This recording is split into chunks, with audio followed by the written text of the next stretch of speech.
Colleagues, the Trump administration has us stuck in a humiliating quagmire, a total deadlock in Iran. We are wasting billions of taxpayer dollars dropping bombs and firing missiles at Iran. Iran responds with escalation. They keep the strait closed. They attack our bases. They attack our allies in the region. The war just expands and expands and expands. In the last week, for instance, a new war is threatening to break out between Yemen and Saudi Arabia, which would likely result in the other strait at the bottom of the Red Sea being closed as well. Trump personally pays no price for this stalemate.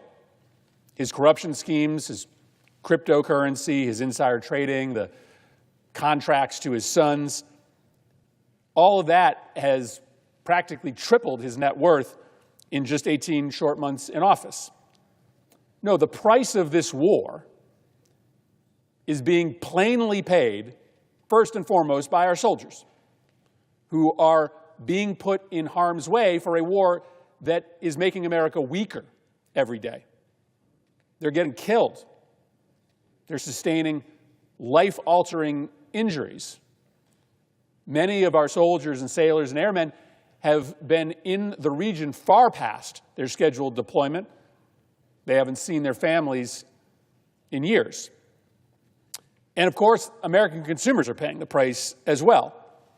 Here's the most relevant chart. This is familiar to you. This is what gas prices were doing until the war.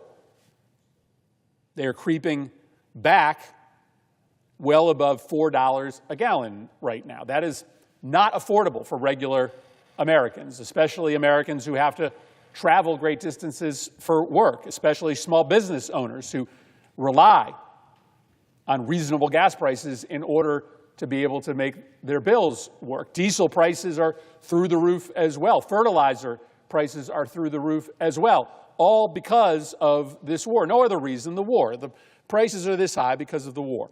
It's farmers, it's small business owners, it's the American public who are paying the price, not Donald Trump. And so that's why the war is just wildly unpopular.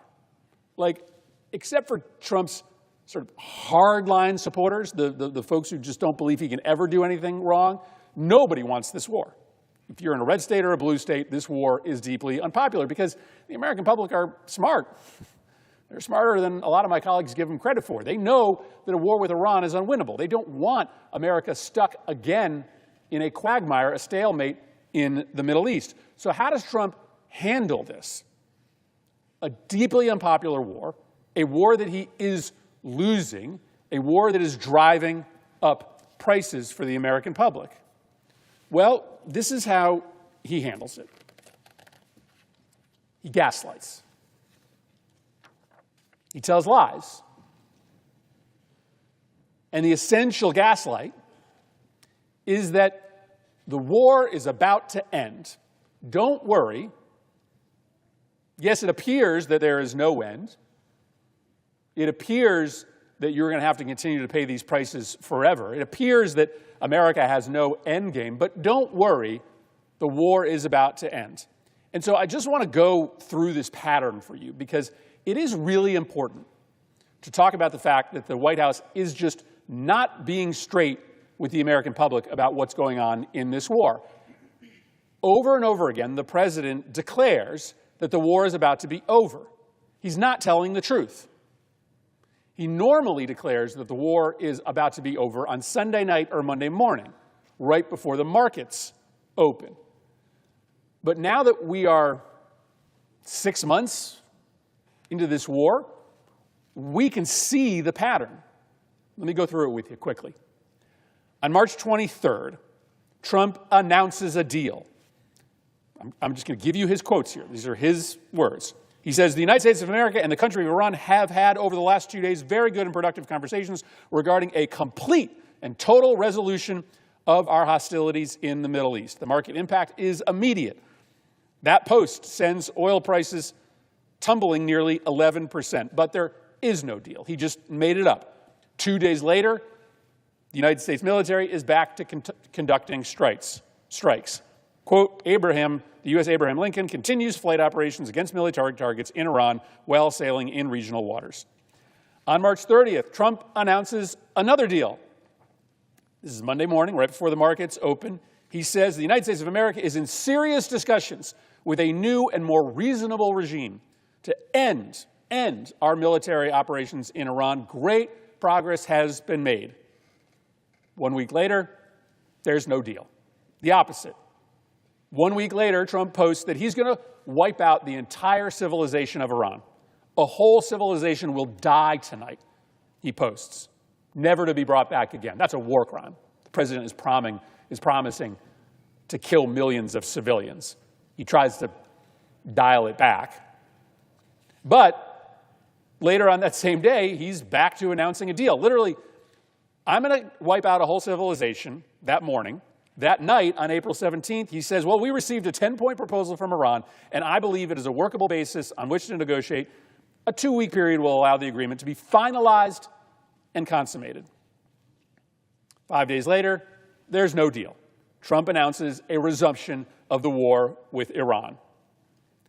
Now, let's fast forward 10 days later to April 17th. He posts that a deal with Iran is imminent.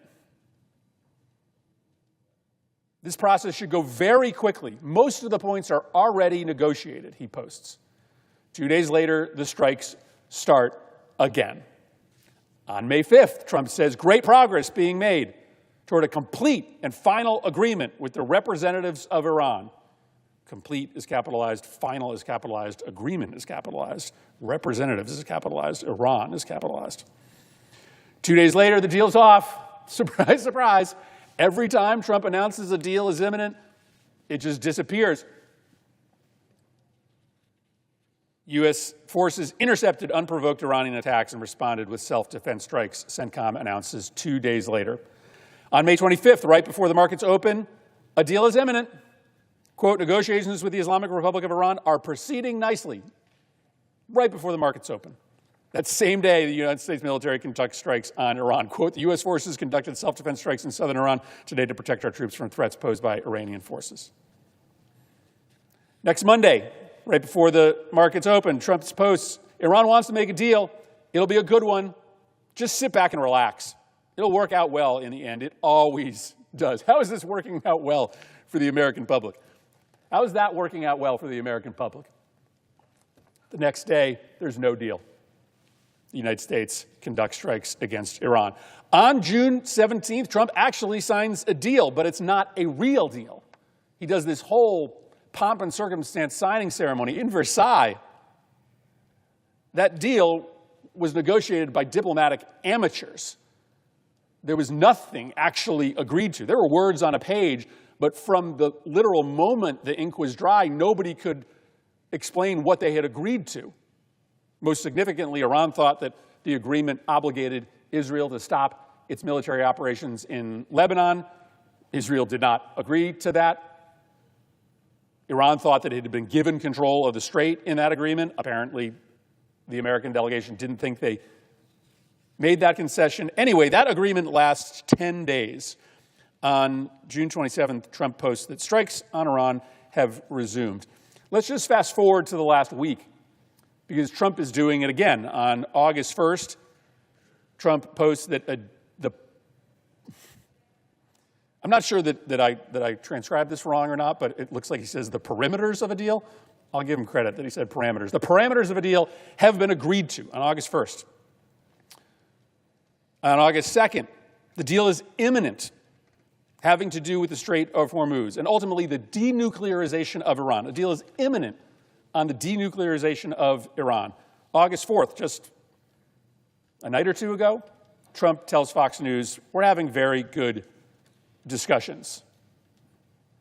Meanwhile, there are reports that Iran isn't even talking to the United States. Trump's saying a deal on the denuclearization of Iran is imminent, and Iran is saying, we're not even in the room. I mean, we should not accept this level of gaslighting.